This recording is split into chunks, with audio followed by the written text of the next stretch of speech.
Kung doon na tayo sa voting centers, 50 meters yan, away. Of course, pwede rin tayong pumasok doon kung may mga situation at ni-record tayo ng electoral board, ni teachers, then may isang botante doon nagkagulo, pwede tayong mag-responde doon as per request by the electoral board. Then, be respectful and disciplined in dealing with people in area. Observe courtesy and proper decorum. Siyempre, professional tayo, dapat proper decorum lagi. Okay. Always adhere to PNP Police Operational Procedures and SOP. Alam niyo naman yung PNP POP natin, alam ko lahat, yung iba sa inyo may mga kopya na rin. At tinuturo naman lagi yan sa atin, nire-remind, more particularly on the force continuum. Dapat alam natin yan. Dapat i-observe natin yung POP natin. Then, secure election paraphernalia materials and perform other law enforcement duty. Dahil bukas, kung mag-deploy na tayo, doon na tayo sa kasama na natin yung EO during the testing and sealing, nandun na kayo sa polling center o voting center. Secure nyo na yan, mga paraphernalia na yan. Lalabas lang kayo dyan during election day dahil mag 50 meters away kayo doon.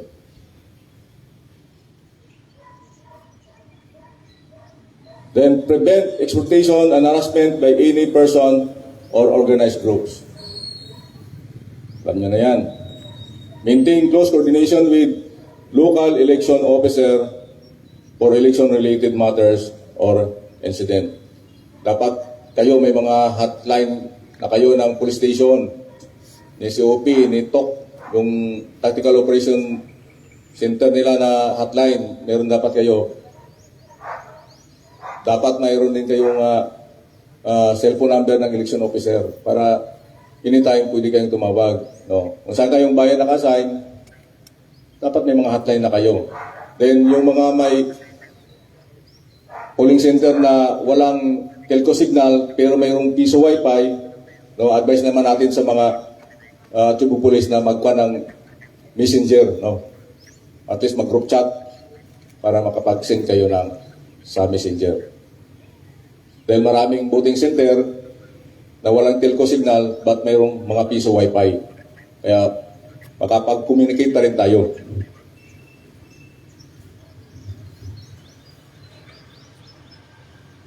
Then be extra vigilant and observant of the movement of people in and out of the voting centers. Titingnan nyo, mag-observant dapat tayo.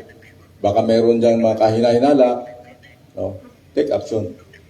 Okay. Then, observe non-partisan at all times. Dapat naman. Then, ensure sufficient mobile phone loads. Dapat may load ka. Paano ka makapag-text kung wala kang load? Diba? Bring along extra phone batteries or yung power bank. Dapat mayroon tayong power bank. Charge na, baka magka-run out, makapag-contact pa rin tayo. Kasi magpipidback tayo Kayo yung magsisignal, sir, yung voting center is open na for voting. Nag-start na ang voting ng mga tao. Kayo magpipidback yun dahil i-record yan. I-record natin online. Online kasi yan, para alam din ng National Office na itong voting center na to sa barangay is nag-ooperate na for voting na. Okay. Then, have on hand a list of yung mga friendly forces natin, mga counterparts natin, yung Philippine Coast Guard, Philippine Army, of course yung PNP natin, and other volunteer groups. Baka may mayroong mga volunteer groups doon sa bayan, hingin nyo na rin. no? And other security forces involved sa national and local election. Dapat meron tayo. No? Pagdating nyo yun sa police station, kung saan kayo naka-augment, kukunin nyo yung mga numbers niyan. No? For you to have contact. Para kung mayroong mga any situation, kapag-relay tayo. Okay? Then lastly, human rights shall be strictly observed at all times. Ito yung dapat natin gawin kung nandun na tayo sa voting centers. Now, ito naman yung hindi. Now, yung don'ts. Okay, number 1. Don't drink intoxicating beverage or liquor while on duty. Dapat, bawal na bawal talaga yan. While performing our duty, na nag-consume tayo ng liquor. Bawal yan. Don't smoke in public while in uniform. Wala rin, bawal rin. Kung smoker ka, magtago ka, no? Sabihin mo yung body mo, sa kadili lang. Pero kung isang araw lang naman to, baka pwede mo nang matiis na huwag mo nang mag-smoke para hindi mo maiwan yung body mo. Dahil dalawa lang naman kayo doon sa voting centers. Okay. Don't text or play mobile games in public while in uniform. At saka, yung cellphone mo ganon, alam yan pag gumano yung cellphone mo, pag gumano ka, alam na yan naglalaro ka ng mobile games. Huwag mong gawin yan. Pangitingnan. Pangitingnan. Okay lang, dahil nag-text kayo sa situation, dahil nag-update kayo, ganun yung kasi yung cellphone natin vertical. Kung horizontal yan, para alam nang naglalaro tayo. Then, don't read newspapers in public while in uniform. Naka-duty ka, tapos pagkaroon ganun ka, no? Tapos naka-dibatro pa, no? Bawal. Bawal yun, masamang tingnan. No? Yung duty natin is mag-secure ng voting center, hindi magbasa ng dyaryo o mag-upo naka-dibatro. Okay, pagawin. Don't stand on one leg while in uniform. Ganun ba? Kung alam niyo ba yung one leg? Ganun? Yan. Pangitingnan. Kung tumayo ka ganyan, nakasikas, nagkakaroon. Stand in two legs, not in one leg. Kasi, ma'am, one leg yan. Standing one leg. Ganon. Okay. Then, don't sleep on post. Isang araw lang naman yung natin, tiisin na natin. Tiisin na natin. Bawal din ang sugal. Okay. Okay, don't announce in public data gathered by assigned personnel in voting centers. Don't announce in public. Pag may mga pan dyan, huwag nating ipagsigawan.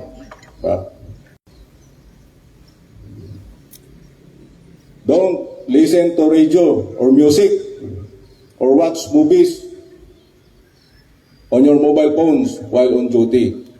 Kasi yung trabaho natin is to secure, not to watch movies sa cellphone natin. O magtingin tayo ng Facebook. Dapat tayo is concentrate doon sa security ng voting center. Allowed lang tayo maggamit ng cellphone kung nagsasubmit tayo ng SITRIP. Kasi nire-required kayo mag-submit ng SITRIP, yun lang paggamit ng cellphone. Magta-type ka doon para doon ng status ng voting center. Okay. Don't give derogatory comments or appreciation about any candidate. So, pumasok yung candidate na buto doon sa voting center mo. Parang ang galang-galang. Tapos, mabuti si Kwanto, si ganito. Parang, wag ganon, Huwag tayo mag-comment. Yan.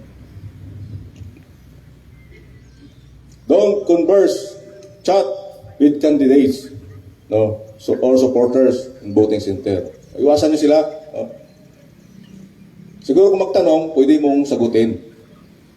Magtanong kung anong gustong itanong, pwedeng sagot. Pero yung talaga magpag-katsikahan ka doon is bawal yon, lalo sa kandidato.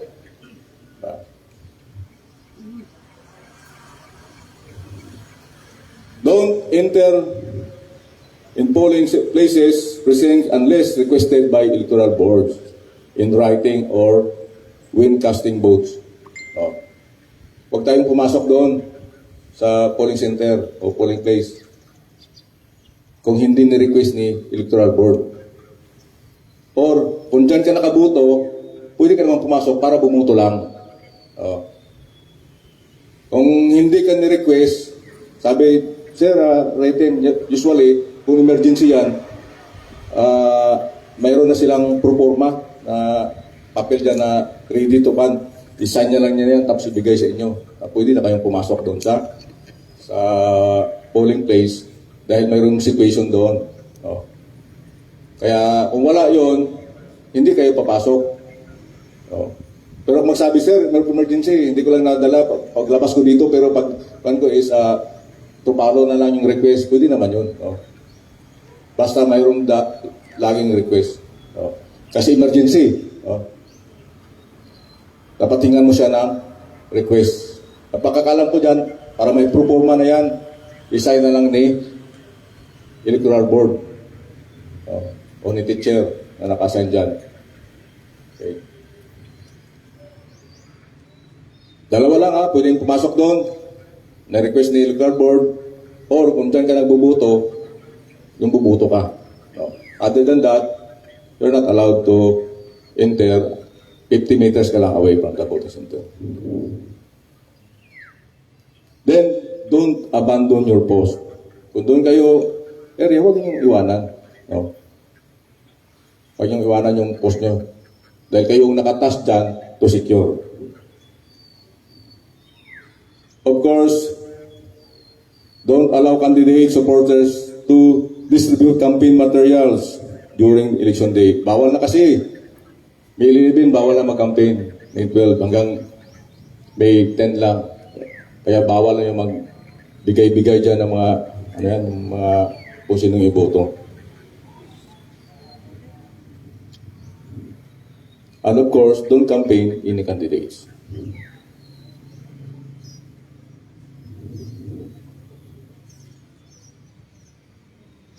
Then, don't allow election materials to be transported by agency marked vehicle unless requested or authorized by COMELEC. Nangyari ka rin sa akin yan dati. Dahil wala nang masakyan, na-request ni COMELEC na kung pwede yung patron na lang natin yung gamitin para mag-transport. Pwede yun, basta authorized by COMELEC. Tandaan nyo, pag na-request yan ni COMELEC, allow dyan. Then, as much as possible, don't touch or carry election materials unless requested or authorized by COMELEC. Wala nang maghapot, wala nang mautusan, na-authorize ka naman ni COMELEC na buhatin yung ballot box, pwede naman yan. Don't solicit or extort money or accept gifts of whatever kind from candidates or supporters. Huwag tayong magtanggap. Then, don't visit their houses, cockpit, arena, dance hall, and houses of ill repute. Kasi ngayon kayo i-deploy, mamayang hapon, bukas pa naman yung deployment, sa gabi, mamayang gabi, huwag nyo itong gawin, no? Na magpupunta-punta pa kayo kung saan. Sabi nyo, bukas pa naman yung deployment natin, pupunta-punta kayo kung saan-saan. Magpahinga na lang kayo. Reserve your strength for tomorrow deployment. No? Okay? Nantinan ba? Yes, sir! Okay, for that, thank you. And that ends for our pre-deployment briefing. Top Commander, in charge.